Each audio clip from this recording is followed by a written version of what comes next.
Hello, hello, everyone, and welcome to Boldly Go, Drinking, a product of the Wednesday Night Gentleman. This is a show dedicated to talking about and reviewing the latest Star Trek episodes as they come out. Today we will be talking about Star Trek Discovery, The Red Angel. As a warning, this show is full of spoilers, so leave if you don't want them. I am your host, Tactic Angel, and with me is Midget Radio, my murderous socialist friend. Hello. Hello, Midget Radio. How are you? I'm okay, Tactic Angel. How are you? I'm doing okay. As the show might imply, we're talking about Star Trek. We're doing it while drinking. I am going into new territory today, Final Frontier sort of place. Drinking Clyde Mays Alabama-style whiskey. All right. How's that? I'm not really sure what the Alabama style is, but it's, I like it. Okay. It's got some light fruity flavors in it, I think. Okay, interesting.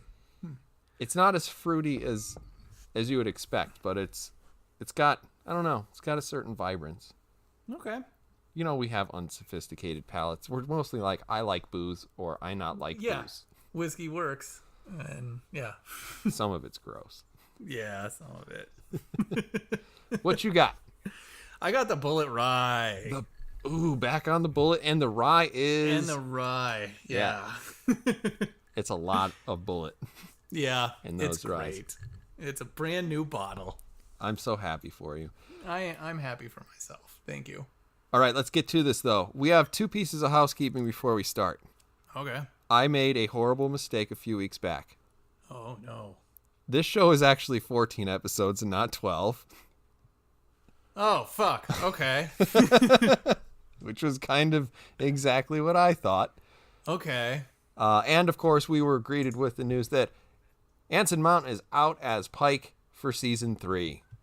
Oh, yeah. So he will not be returning to Star Trek Discovery.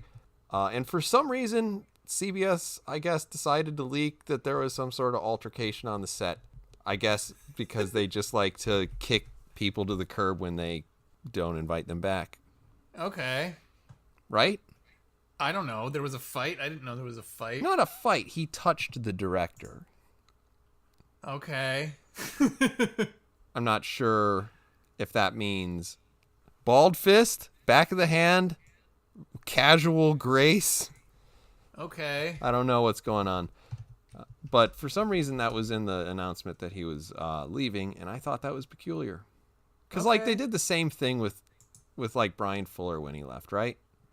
They're yeah. Brian Fuller is leaving because he's bad. He's toxic. He's no good. Okay. Or when they fired those writers, they were like, well, they're abusive to the staff, so they're gone. Okay. And Anson Mount is apparently an asshole, too. But he's the best asshole on this show. Anyway.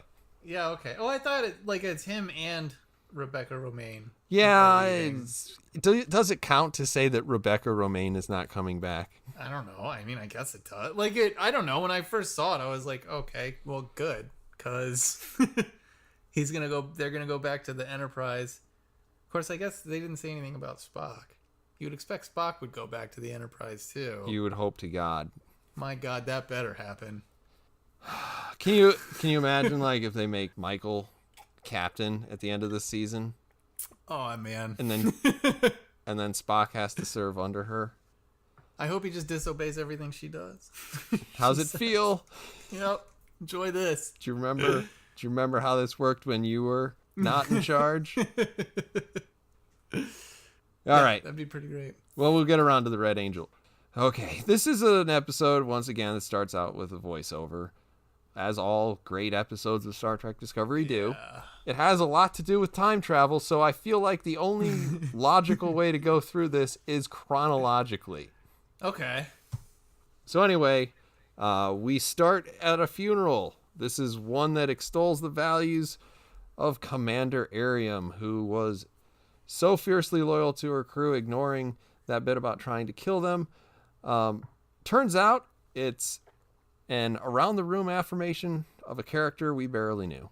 During that time, the ship is on autopilot, which I was a bit surprised is a thing. Yeah, it's just drifting. Because it kind of feels like I've never seen a ship on autopilot before. Yeah. Like, that seems like, can you set a battleship on autopilot? Like an aircraft carrier? Yeah. I guess if guess. you're just like go forward, it With the would do that. Yeah. Put a rock on the gas pedal. Yes, that's how the accelerator of a battleship boats works. work. Yeah. Got a brake and an accelerator. Uh-huh. And yep. You hit that brake, you just stop on a dime. Yeah. A lot of squealing, but yeah. So sadly we have to sit through, the funeral for Ariam. It's very touching because of course she's everyone's favorite character. Oh my god. Do you remember all of her famous lines such as scanning now and of course, yes, Captain. That whole scene felt like straight up funeral porn to me. Like, I've never seen a show that is so much more interested in the ceremony around the death of a character than it is in the character itself. It's fucking ridiculous. Like, oh yeah, Saru with that song of remembrance or what? Like, my god, and everybody gets to give a speech, especially Burnham. Thank God. It just completely over the top. It was. When they cut to Nan, who was there, my first thought was, why is she there?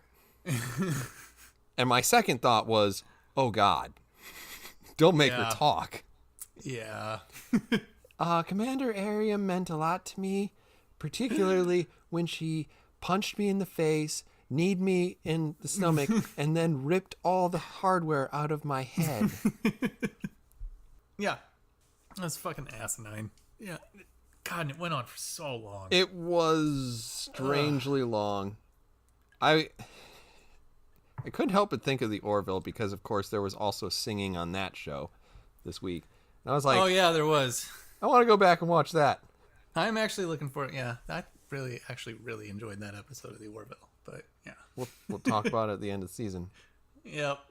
Why in the world isn't that the subject of Boldly I Go don't Drinking? know. Sitting here through all this shit. So much more positive. So, as confounding as it is that Nan is there, did you think that later in the hallway it was weird that Nan specifically sought out Burnham after the funeral to tell Burnham that she had a really good speech and she knows that, though Burnham hardly knew Iriam as far as we can tell, that that she had the right and the power to absolve her of any sin for defending herself and saving the crew from a murderous robot? Yeah, no, it's not surprising. Burnham is the center of the universe, and everybody needs to be absolved by her. They need her fucking constant approval. So yeah, of course she's gonna go out of her way to go seek it. Do you think that ridiculous? Do you think that members of the Discovery just ride the turbolifts around so that they can maybe bump into Burnham so that they can so they can be like, "Forgive me, Burnham, for I have sinned." Yeah, when they're not actively praying to her. Yeah. Yeah. Curiously enough, on the subject of turbolifts, I did not read ahead, though I do have this as the next scene. We have another scene where Burnham is in a turbolift with Ash. He also affirms that Burnham is really good at speaking. Mm-hmm.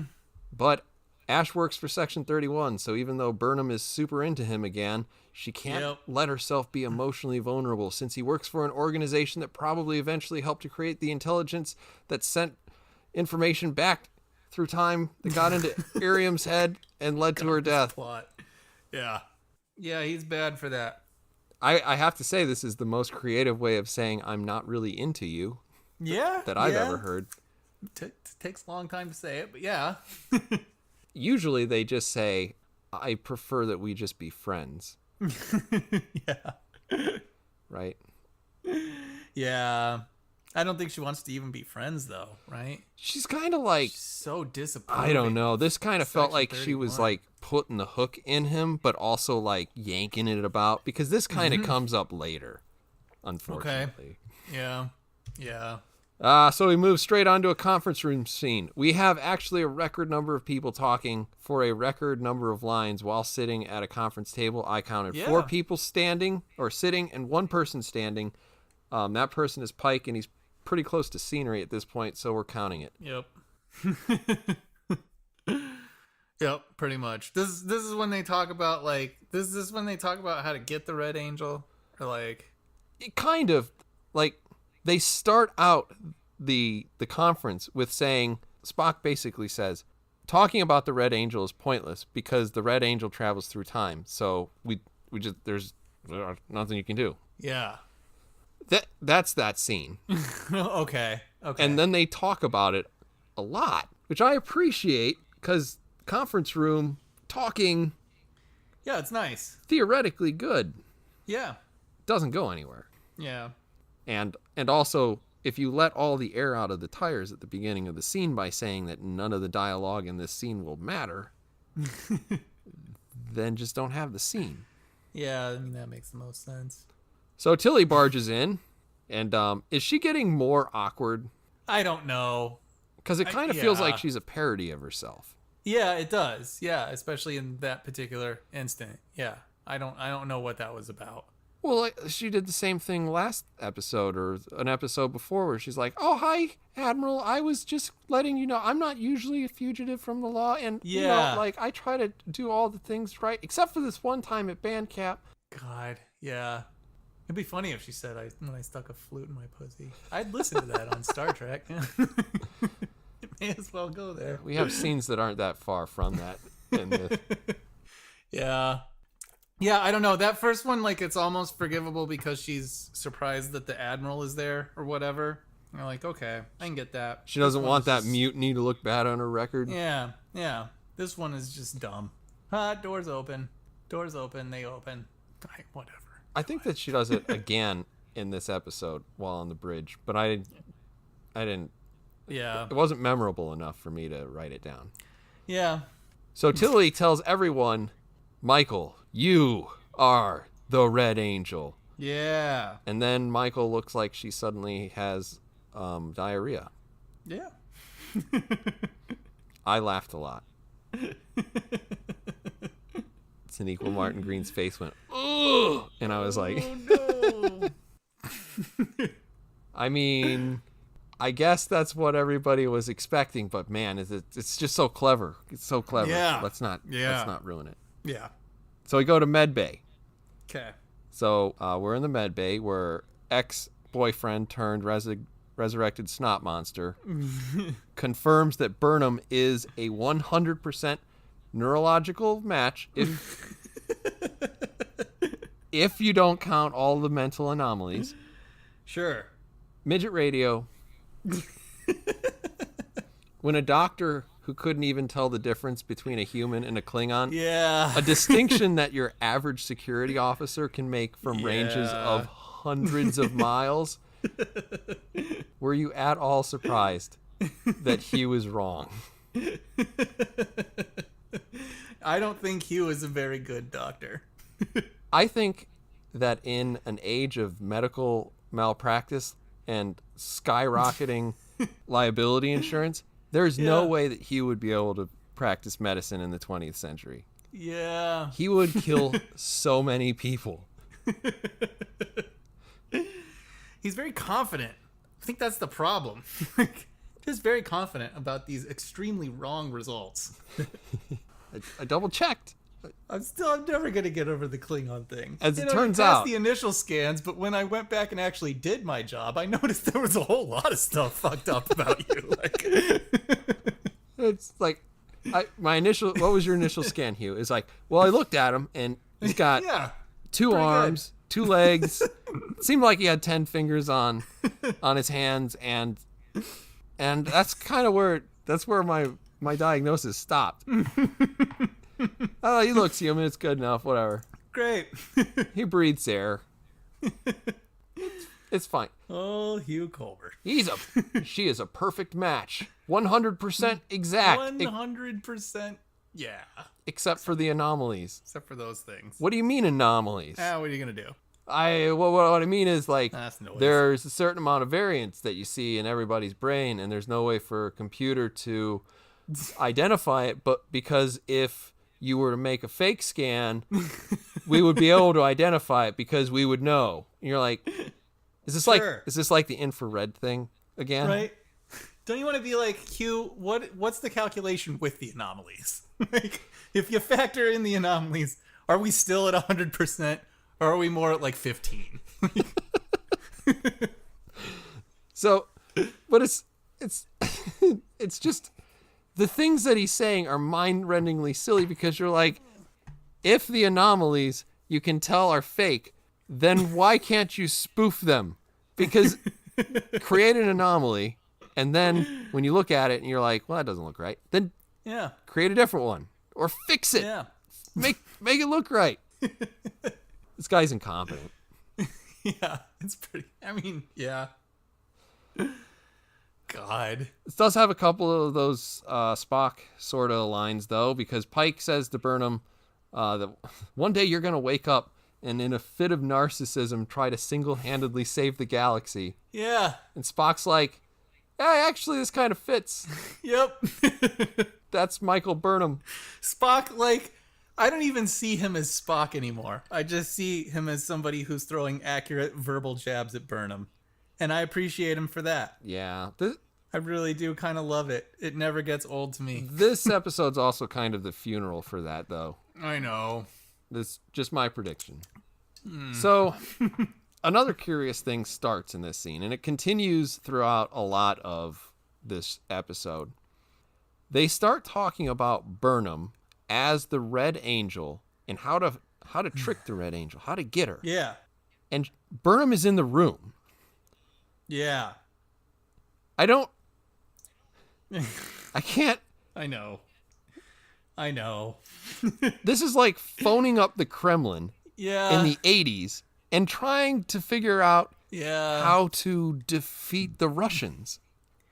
There's a certain amount of like just time travel stupidity, you know, that you have to sort of be willing to accept in Star Trek. Like, well, how does this, right? You know, but most of the, I mean, this is a little egregious. have we ever seen a time travel plot that takes place within the lifespan of the very crewmen that we're talking about? Yeah. Yeah. Because at least like you go back, you save the whales. Great. You know, trials and tribulations. It's like, guess what? Cisco wasn't around. Dax was, but she was a completely different person and probably a dude. And yeah. and there aren't that many time travel plots because time travel plots are dumb. Yeah. And you don't have characters intentionally trying to trick themselves at a future point. Yeah, it doesn't make a lot of sense. If they had a good idea, they'd be like, remember that time when I defeated myself from the future? But then the self from the future has to walk into it. No, I forgot. I forgot to take my brain medicine that day, and I walked right into it. Darn it, I always wondered how I got myself. Now I know. Yeah. Yeah, I mean, it just shows you, like, how much the writers just fucking, like, they're addicted to burn. Like, they don't know how to write a scene that she's not in. Like, this is a perfect opportunity for her not to be in the show. And, I don't know, we can't do it. Nope. None of these other characters mean anything unless they're in proximity to Burnham. So, what are we going to do? Also, I think the thing that we kind of learn, I think we also learn while they're in the med bay, the Red Angel is a Section 31 project. Yeah. Do you think that it's preposterous that we've had this whole like time travel Red Angel thing and they never thought to say, we might know something about this? Yeah, it's like, it was a little weird that they were like waiting for people to find out. And then they're like, hey, you know, we've got some advice. What in the world were they going to do The fuck, to guys? take apart Spock's brain Yeah. to learn about the Red Angel? They already know about the Red Angel. Yeah. What Yeah. the fuck? I don't know. I don't know why they're doing. I don't know. I don't know why they're doing any of this shit. There's so many Section 31's whole mission has been completely fucking crazy this entire episode because it's being run by. They're still being run by holograms? What is happening with Section 31? Like, Well, there's a part of me. are they taking orders from Control, or It's hard to say. who's running it? I don't think that we really addressed that. It doesn't matter. Yeah, So- who cares? So I don't know. But there was a part of me, and it might have been around this time, that I'm like, wait a second. So we already know, and we believe Spock when he says something is going to try to kill all sentient life in the galaxy. Yeah. You're like, yeah, okay. And the Red Angel is trying to stop that. Sure. Okay. I guess. Okay. Well, I mean, that's what he learned from the mind meld, right? Yeah. Yeah. Why are we trying to stop that? I don't know. They just want to talk to it. I didn't understand why they needed to capture I didn't understand it at all. It's like, it's trying to like, save the we're gonna get galaxy. You believe that the galaxy's going to die. Yeah, so let's fuck it up. Maybe we should just be like, yeah, it's cool, man. Just leave it alone. Leave it alone. Yeah. Do its thing. Trying to save the, yeah. No, let's shoot the T-1000 100,000 times because I don't know, it's a robot and robots aren't supposed to be here. Yeah. Yeah, makes a ton of sense. Speaking of keeping the show moving, here we go. Speaking of scenes that cannot be absent, Burnham. We have a scene in a hallway. Philippa is wearing a bondage costume and tells Burnham that people who try to do the right thing are actually worse than a space Hitler. Yeah. Did you find... I don't remember why. I didn't understand the conversation, so... Yeah, this scene was nonsense, but whatever. Next scene's worse. Yeah. Philippa Georgiou is apparently on the way to, whatever the spore drive bay is called, because it's... I don't think it's engineering. They go there. We have a scene in the spore drive bay. Stamets says probably the most just confounding thing that I think I've ever heard somebody say, and that is specifically time crystal. Yeah. And at that point, my brain has begun to melt inside its own skull. Yeah. So matter-of-factly, too. That's a time crystal. Like, I just found one on the ground. It's like a seashell. Time crystal. They're everywhere. Can't get Not rid of quite everywhere enough, but enough that you know what they are, and people will buy and sell them. Just pull out the time crystal. It was hilarious.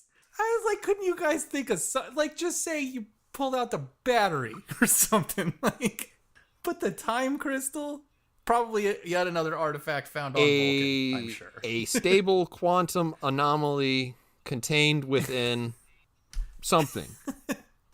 Technology. Time crystal's straight up magic, right? Time crystal. Oh yeah, it's guarded by a dragon on Vulcan. Actually, I think it's in Thanos' glove. Right? One of them's the time crystal. Oh god, just the laziest. While your brain is reeling from this, yeah. Miss Space Hitler is psychoanalyzing Stamets. Thanks for that. And she's right, he is neurotic. Yeah. But she also relays that she used to have wild pansexual sex orgies with Bizarro Stamets. Yeah. But then we have to spend several moments reestablishing, affirming that Stamets is definitely gay. Yeah, he's gay. That's awesome. I have no words. I have no words for this scene. First they melt your brain with the time crystal, and then they get into some weird argument about what someone's sexuality is on a Star Trek episode. Yeah. Yeah. This show. Man. Remember when Riker banged that dude? It's whatever it was. It was a eunuch. Yeah. Or a middle sex into person. That dude. It was definitely a chick, but still it was pretty much a dude. Yeah. That was a better episode. It was. I like that it also didn't have a happy ending, because not everything has a happy ending. It's fun. Yeah. Yeah. Anyway, moving, keeping it going. Because Yeah. I don't even... Pansexual means you want to bang everything. I'm not really sure why you need pansexual unless... I want to bang all the stuff. Like, Okay, so like in normal sexuality, isn't bisexual good enough? But then like, what do you have to throw in, like robots and dogs? Like, what's going on? That's what I thought. Yeah, you want to bang everything. Yeah. Okay, I guess Like literally everything. like I like your car. Or is it still like, yeah, I don't know. Is it still restricted to people? That's kind of a bummer if it's still restricted. If it's restricted to people, then it kind of has to be the same thing as bisexual. So clearly can't be, right? Well, no, because there's like all them other genders, right? No. There's all them other No. ones. There's like, I mean, there's people that, right, they have like balls and a vagina. So they're not like one or the other. Oh my god. Right? Okay. Those people exist. They get born. Sometimes doctors got to make a decision. This is what happens when you have a time crystal in your show. Yeah. Yep. Sorry. I am going to put as much effort into my sexual politics as the writers put into this episode. I don't have any good explanations for any of this. And I don't know. I have a pretty traditional understanding of the things that I want to have sex with. It's yeah, I mean, me too. Pretty boring. It's pretty straightforward. I like to say, it's classic. Yeah. But, yeah. But yeah, I feel like, I don't know, I don't know. Somebody leave a message in the comments if pansexual. Midget Radio, we are getting off of this subject. Okay. Just saying, it's a bummer if it is, but. Oh god. Anyway, so we cut to a conference room. So in the next scene, we have Saru giving Leland the stink eye. Leland is like, "What's that all about?" So Saru tells Leland he doesn't trust him, but he has determined that Leland would do anything about his true, which he respects. So maybe he does trust him. But then again, Leland might be hiding something, so he doesn't trust him. But don't worry, Burnham shows up to make this scene even worse. She walks in and says, "Since you are having a plan to try to capture me, it is my right to know what that plan is." Yeah. That is not far from the truth. And everyone's just like, yep. Well, it's just the two of them because she makes Saru go away. Oh, that's right. Burnham comes in, dismisses Saru, and then says the most illogical thing I think I've ever heard. Tell me your plan to capture me. Okay. Instead, he tells her that Burnham's mother and father worked for Section 31 because, of course. Wait. Yeah. No, this scene was really weird because she comes in with like a hair up her ass, right? And she's like, stuff about, because doesn't she come in and she's like, I know you know shit about like whatever, or more than you're letting on. So, maybe. And you have to tell me the plan. And it's like, and she's like, I'm giving you, because she says something like, I'm giving you one chance to tell me the plan or whatever. Uh-huh. And like, right, and aren't you like, or what? Or else or what? I'm going to leave this room. Right? And you're going to be like, oh man. What is this? I feel bad. God damn. I'm in Section 31. Like, I don't understand where she gets all this authority. Like, fuck. I don't know. Leland, my God, what a pussy! But I will give the ridiculous. actor commendation because he turns around and does a pretty decent job trying to act as a character that definitely does not belong in Section 31. Yeah. He's like, yeah. So I mean, like I marked this up to miserable direction. Oh, did you know that the director of this episode is the director of the Picard series? Great. We're gonna enjoy that one. Anyway, I know. so he turns around and he's like, "I'm so sorry, Burnham. I knew your parents. I was young and reckless. Yeah. I'm gonna cry a little bit. Yeah. I got your parents killed, kind of, but not really at all. Yeah, I didn't understand what was going on there either. It's like The Klingons were coming or something? Well, the Klingons wanted the time crystal too because, of course, yeah, you need all 6 gems for the gauntlet. yeah. And then I guess it was my job to not let your parents work on the thing that they were working on for us. Yeah. Because that might have gotten them killed. Like, Section 31 would not care about this. Like, they would be like, shit, we lost some scientists. But they wouldn't be like, yeah, that sucks. you know what? I feel I feel a lot of heartfelt anguish about this. I'm going to go tell their kids. Mm-hmm. Yeah. I didn't understand this. I don't know, man. Burnham's parents built the suit, which means it's like 30 Yeah. years old or whatever. Yeah. They got a time crystal. That's a thing that's bought and sold. Good. Yep. So Burnham starts to cry. She blames Leland. It's like, oh, you got my parents killed. You let the Klingons track it. How is this still his fault? Who knows? So she decides to hit him in the face. Yeah. Let me just reiterate that. Burnham punches yet another captain in the face. Yeah. Why isn't this bitch in the brig? Yeah. Well, he's a pushover, and Giorgio is dead. So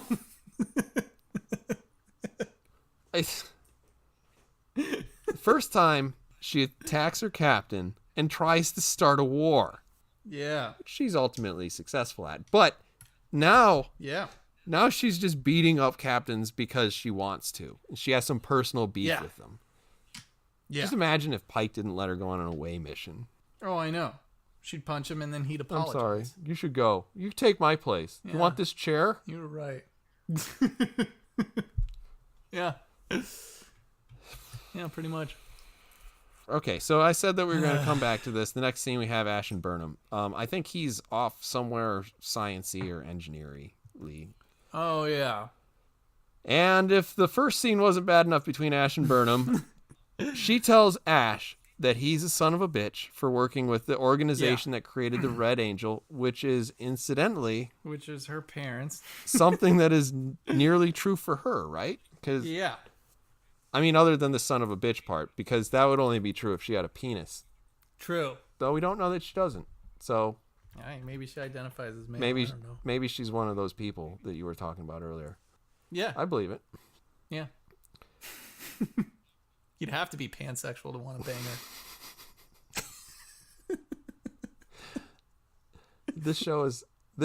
Our show has descended into utter madness. I know, it's great. So anyway, it's just important to understand that at this point, Burnham thinks that she's the Red Angel. And she's giving Ash a hard time for associating with the Red Angel. She's giving Ash a hard time for associating with her. That's why she's mad at him and won't associate with him. Yeah. Which is... the entity that wants to save the universe.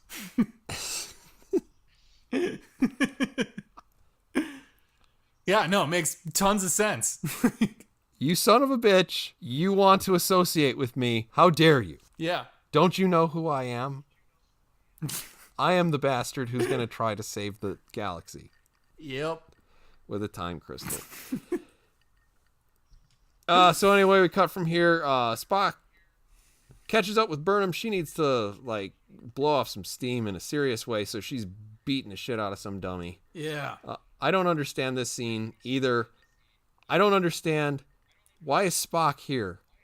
I don't know. Right? He won't play chess with her. I know. But it's like, I heard you beat up another captain.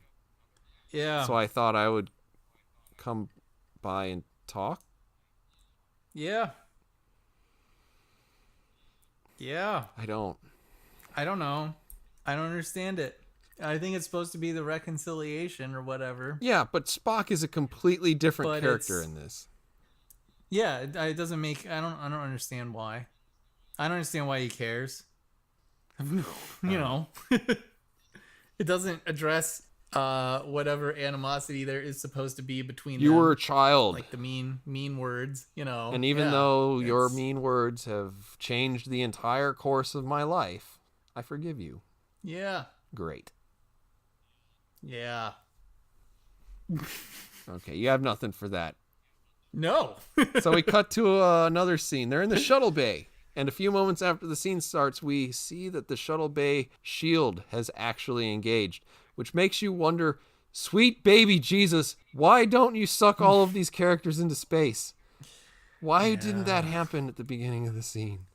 It'd be such a nice cleansing. I mean, for the we would get rid of Anson Mount technically, but I mean, my God, I'm sorry, buddy. You were dealt a bad collateral hand, damage, but... I guess. Yeah. So this is the scene where they say something about the grandfather paradox. Do you think that they call it the grandfather paradox because they're too stupid to know that it's the Terminator paradox? Or Probably. do you think it's because of licensing? This is the James Cameron paradox. This is also the scene where they come up with the plan that what they're going to do is not quite kill Burnham. They tell Burnham that they're not going to quite kill her.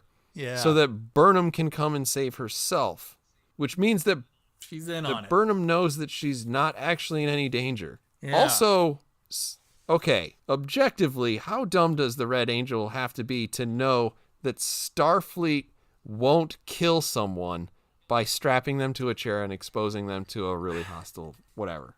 So I didn't understand, because I thought, okay, they're going to make it so like they beam her to some planet, right?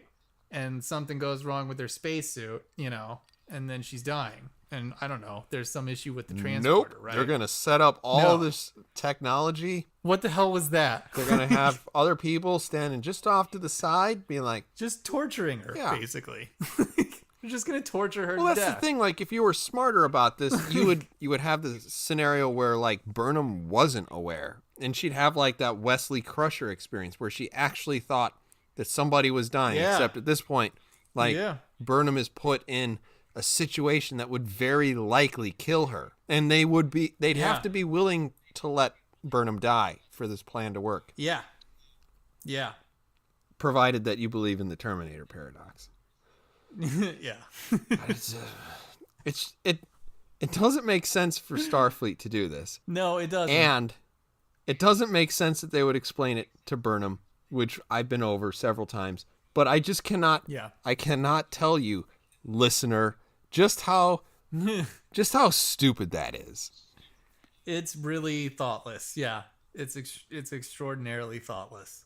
And then we also get like this strange sense from Pike in this scene, which is like one of the few scenes where he's allowed to talk. Yeah. What is it about the oath of a Starfleet officer that won't allow one person to die to save the universe, particularly if that person is a criminal, a traitor, a murderer, and a cannibal, right? Yeah. I mean, Kobayashi Maru, guys. Like, you are the captain. You order people to their death, presumably, not all the time, but at least not infrequently. You know that people might die on missions. I mean, people die. Like, space doesn't seem very safe. No. People die all the time in space. Yeah. So, I don't know why a Starfleet captain would say this fucking show is stupid. I don't know.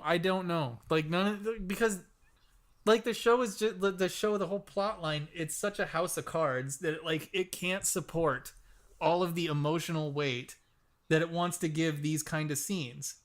If you try to trade, you're like, all right, maybe Pike just, I don't know, he really likes Burnham for some reason, or he doesn't have as much faith in this capture the Red Angel plan, or maybe he doesn't have as much faith in the idea that she actually is the Red Angel. Maybe that's it. But then you try to trace that, and you're like, well, then why are we trying to capture the Red Angel in the first place? 1. 2, are we really all that confident that the Red Angel is Michael Burnham in the first place? 3, if we are, why are we letting her in on any of these plans? Like, it can't support the things that it wants to do. It can't support the things that it wants its characters to feel, because none of it makes sense. None of it really holds any water.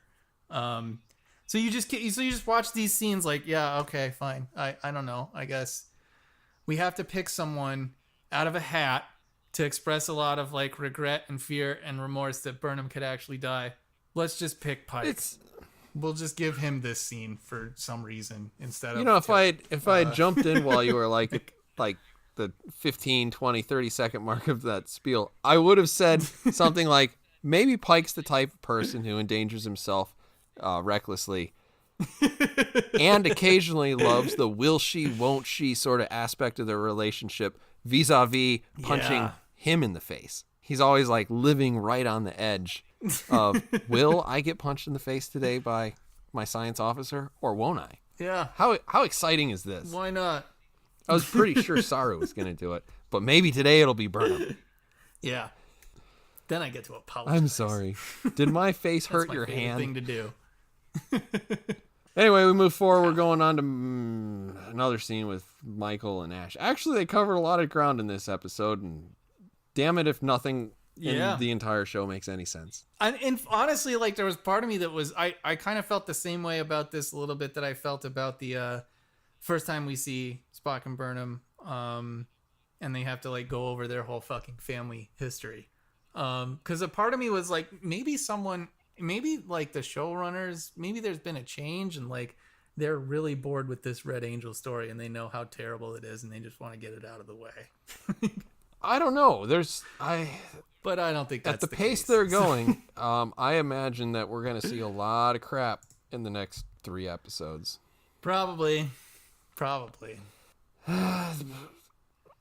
we move on to Michael and Ash. Were you talking about that specifically with this scene? Because what happens in this scene is that Michael shows up at, like, I guess Ash's quarters or something, and she's like, Ash, I want to apologize about earlier when I was being a stark raving bitch. Yeah. But Ash says, no, you can't apologize. You didn't do anything wrong. So she's like, no, I really need to apologize because I was a stark raving bitch earlier. And then he's like doubling down. It's like, no way, Michael.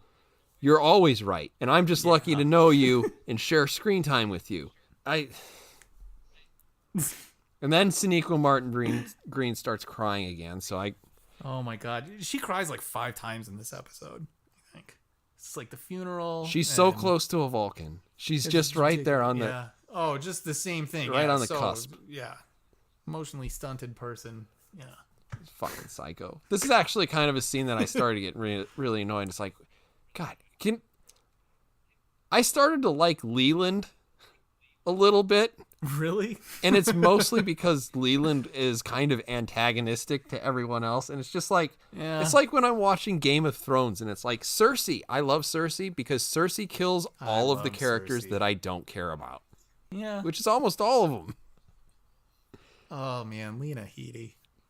Yeah, I watched Dread the other day. She's great. She's awesome. So we cut back. I'm pansexual for her. I think you can be traditionally sexual for her. So anyway, we cut back to the bridge. A woman walks in and takes the place of Arium, and everybody's glaring at her because people in Starfleet are assholes. Yeah. I don't really know what to make of the rest of this, and this is the point where I was not following what was happening. And then I tried to go back and watch this episode again to see if I could rationalize any of it. Yeah. And I got through almost 5 minutes. God, really? Yeah. I would not have. I tried really. Damn it, Midget Radio. I know it seems like I watch this just to shit on it, but sometimes I put forward the intellectual effort to like try to understand what's going on. Am I an asshole? What's going on? I don't know. Anyway, in a few moments, we learn that Giorgio really cares about Burnham. They have such a bond. Yeah. Yeah, they do. You remember when we ate a person together? Yeah. I don't know what to make of this. Good eating. It seems... I have no idea. It seems so completely out of character for Giorgio to show even the faintest bit of humanity. Yeah. I mean, they always play up the mustache twirling villain with her. So, yeah, I don't know what to make any of this, and I don't care. Damn it.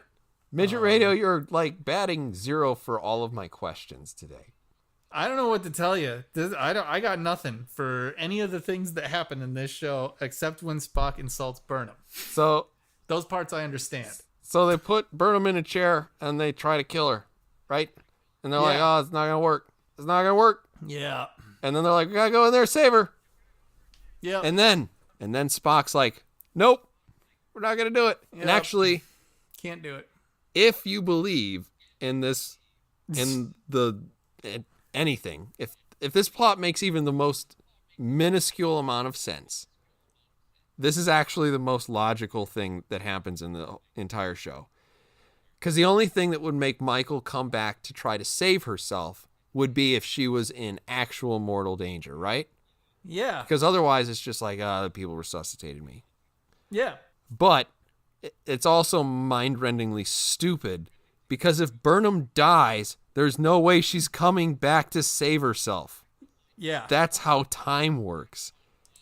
If you don't understand that, why haven't you been keeping up with your dead grandmother? Right? Yeah. Yeah. Yeah.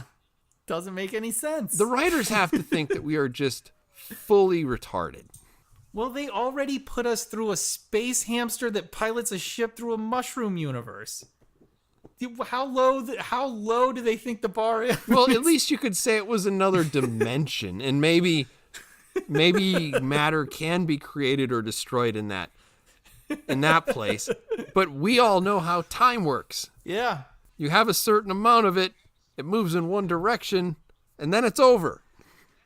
Yeah. When Burnham dies, she is DED, dead. That's how it works.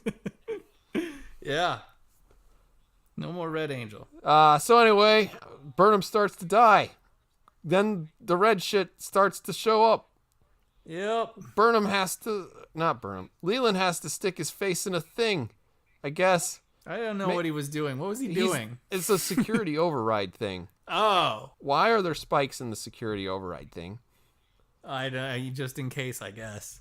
Same reason there are razor blade mines outside Section 31. This is Baoul technology? This is part and parcel. When he lined his face up to that, the first thing I thought was something's gonna stab him in the eye. Was that the same with you? Oh yeah, I mean the shot made it pretty clear. Like, okay, we're about to see some gore. I was actually a little bit sad when he died. I assume he's dead. Maybe he'll come back with cybernetic eyes. Who knows? Yeah, maybe he's got. Yeah, probably Control took him over with, I don't know, nanobots. Oh, I saw some theory that maybe this is like where the Borg come from. That'd be a really wonderful addition to Star Trek canon. Oh man. Can't wait to see them update the Borg. Oh man, can you imagine? Burnham actually is the Borg queen. Oh god, that would make She's just got like the Michael Jackson disease. Yeah. Whatever that is. I mean, man, then she'd really have her own way all the time. Complete control over an entire group of people.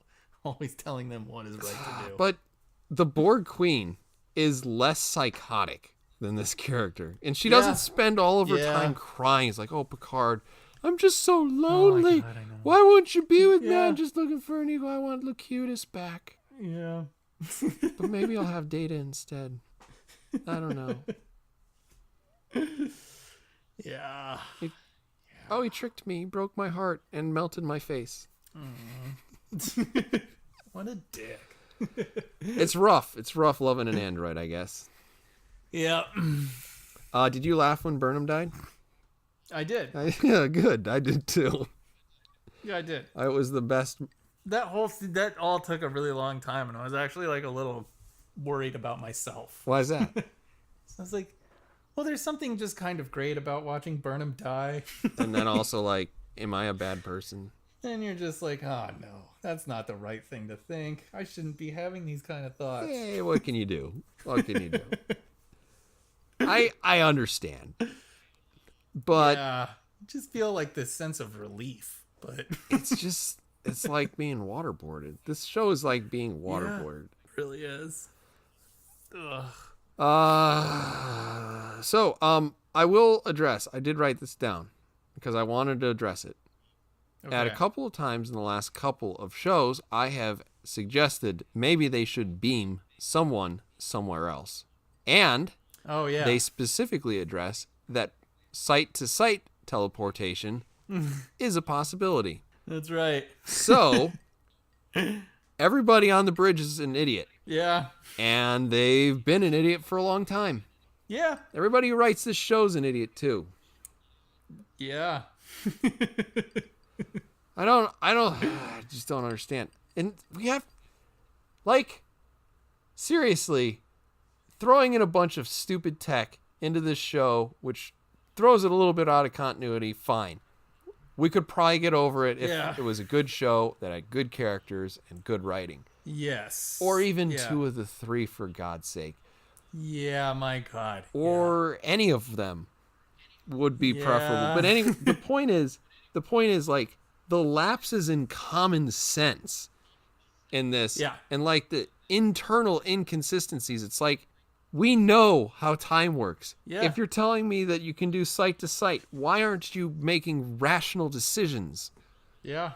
Like, it's just so fucking frustrating. I know. And it's all because they just look for the easiest shortcut to ratchet up the drama. And to create, it's almost like how a horror movie works. Like, for it to work, you have to have the dumbest characters.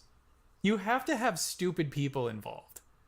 Yeah, I mean, it's just kind of the same thing. That's why you always have, I guess, the bimbo cheerleader, and you always have to have, like, you're like, of course that. You have to have the bros and like the geek and the kind of nerdy girl are gonna get together in the end. They're the only 2 people who survive. Yeah. Moral of the story is that intelligence prevails. The pen is mightier than the sword. Yep. And this is why Star Trek Discovery is a show about people screaming at each other all the time. There aren't any smart people. Oh, man. Oh, God. So, still trying to plow through this. The Red Angel shows up. They capture her in the tractor beams, and we learn that it's... Oh, first she uses the life gem to resurrect Burnham. Yeah. Then that's cool. You wonder how many other infinity gems she has. Then she lands, and her Iron Man suit opens up, and she tumbles forward into the toxic atmosphere. Yeah, it's fine. And Burnham looks down and says, Mom?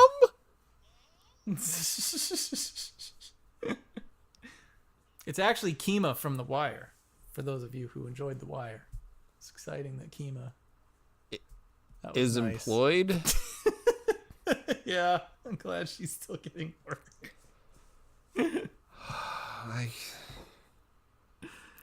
Yeah. Well, there are 2 things to say about this. At least Michael Burnham isn't the Red Angel, I guess. Yeah. And I don't care. And I don't want to see where this goes. No, I don't either. I mean, it almost makes, like, actually one of the things I thought was, like, this is why the whole universe is orchestrated around Michael Burnham. This is, like, a perfect example of helicopter parenting, where, like, mom has literally been going back in time to make every mistake her daughter has ever made seem like the right thing to do. But seriously, like, if you had the ability to control time and do all this magical nonsense, right? So they shut down all the technology on a warp-capable planet. Yeah. Why wouldn't you save your husband? Why wouldn't you save your kids so you could be there? Maybe he's still around. Maybe he's like maybe he's like the villain who created Control. And now he is Control. And he's like the head of what's going to be the Borg, and that's what's going to happen. I don't know. It's stupid. It's going to be dumb. Whatever it is. Like, can you imagine? God. Yeah.